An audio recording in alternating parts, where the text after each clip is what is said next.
এই লোকটিকে পাসপোর্ট জটিলতার কারণে এয়ারপোর্টের নিরাপত্তা কর্মীরা আটকে দেয়, আর তাকে না নিয়ে উড়া দেয় তার প্লেন।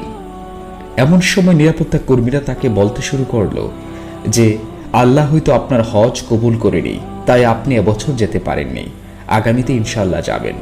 তখন লোকটি দৃঢ় বিশ্বাস নিয়ে বলেন যে আমি নিয়ত করে এসেছি হজে যাব, ইনশাল্লাহ আমি এই প্লেন দিয়ে হজে যাব। ঠিক তার কিছুক্ষণ পরে ঘটে এক মিরাক্কেল ঘটনা। প্লেন থেকে খবর আসে যে যান্ত্রিক সমস্যার কারণে প্লেনটি দ্রুত অবতরণ করতে হবে এয়ারপোর্টে।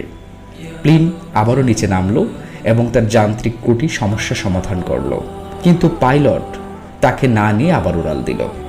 এবারও সেই লোক দৃঢ় বিশ্বাস নিয়ে বসে আছে যে ইনশাল্লাহ আমি হজে যাবই।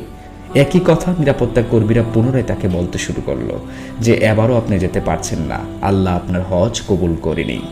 কিন্তু দ্বিতীয়বারের যে মিরাক্কেল ঘটনা ঘটল সেটি আরও রোমাঞ্চকর।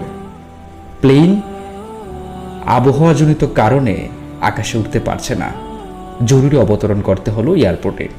এবং প্লেন অবতরণ করার পরপরই ক্যাপ্টেন প্লেন থেকে নেমে এসে বলল যে আমি এই হজ যাত্রী ছাড়া আর প্লেন ছাড়ব না।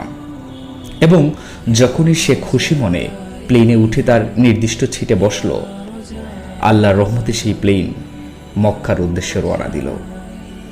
আল্লাহ সুবহানাহু ওয়া তাআলা প্রতি মুহূর্তে যে আমাদের সব কিছু দেখেন বুঝেন, আজকের এই আধুনিক বিশ্বে এসে এইটাই তার বাস্তব প্রমাণ। ইসলাম শান্তি, নিয়ামত এবং রবের পর্যবেক্ষণ সবসময় তার বান্দার প্রতি রয়েছে। আল্লাহ আমাদের সবাইকে হজ পালনের জন্য কবুল করুক, আমিন।